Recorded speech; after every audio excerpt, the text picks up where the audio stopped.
করমালা কিভাবে করা উচিত? আপনি যদি কোথাও যাত্রায় আছেন, বাসে আছেন, ট্রেনে আছেন, কোথাও কোনো গাড়িতে আছেন, সেখানে জপ করতে পারছেন না, আপনার দেহ অপবিত্র রয়েছে, অশুদ্ধ রয়েছে, বা আপনি ওই যে বললাম অশৌচ অবস্থায় রয়েছেন, জননা শৌচ, মরণা শৌচ, বা মাসিক ধর্মে রয়েছেন, সে সময় কি করবেন? মন্ত্র স্মরণ করার জন্য করমালা করবেন।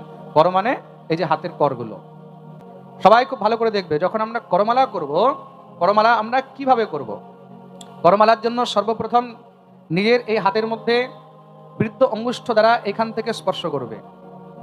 আমি যে এই বিধান বলছি এটা বৈষ্ণবদের জন্য বলা হয়েছে, কিন্তু কেউ যদি শক্তি মন্ত্র জপ করে তার জন্য কিন্তু আলাদা বিধান করমালার। এটা হলো একমাত্র বৈষ্ণবদের জন্য, যারা বৈষ্ণবীয় মন্ত্র জপ করবে তাদের করমালার বিধান বলছি।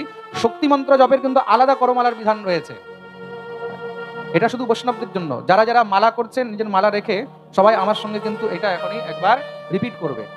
হাতটাকে এইভাবে করবেন, এইভাবে করে তৎপশ্চাৎ এই বুড়ো আঙ্গুল দিয়ে এইখানে স্পর্শ করতে হবে। আমাদের 4টি আঙ্গুল, একটি হলো এটা কি তর্জনী, মধ্যমা, অনামিকা, আর এটা হলো কনিষ্ঠা। অনামিকা আঙ্গুলের মধ্যভাগ থেকে নিয়ে জপ আরম্ভ করিতে হয়।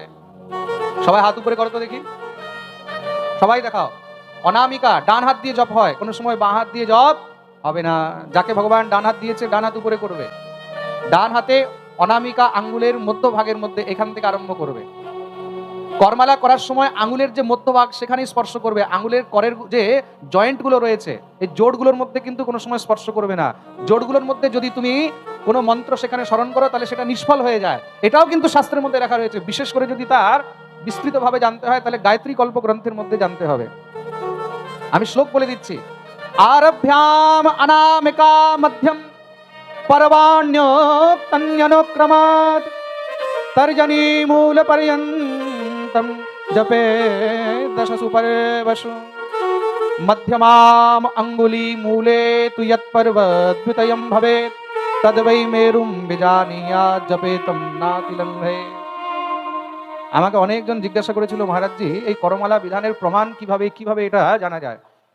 আমি পাঠের মধ্যে একটা কথা বলেছি, একটা জিনিস মনে রাখবে, আমি যখনই পাঠের মধ্যে কোনো বিধান বলি সেটা কিন্তু গ্রন্থ থেকে দেখে প্রমাণিত ভাবে বলি, তাতে যেন কারোর মনে কোনো প্রকারের সংশয় না থাকে। গায়ত্রী কল্প গ্রন্থের মধ্যে করমালা জপের বিধান লেখা রয়েছে, বৈষ্ণবীয় করমালা, তারপরে তন্ত্রোক্ত করমালা, যারা তান্ত্রিক হয় তাদের আলাদা বিধান, যারা শাক্ত মন্ত্র জপ করবে তাদের আলাদা বিধান, হ্যাঁ, যারা শিব মন্ত্র জপ করবে তাদের আলাদা বিধান। আমি শুধু বৈষ্ণবদের কথা বলছি, যারা কৃষ্ণ মন্ত্র হরিমন্ত্র দেহ জপ করবে শুধু তাদের জন্য।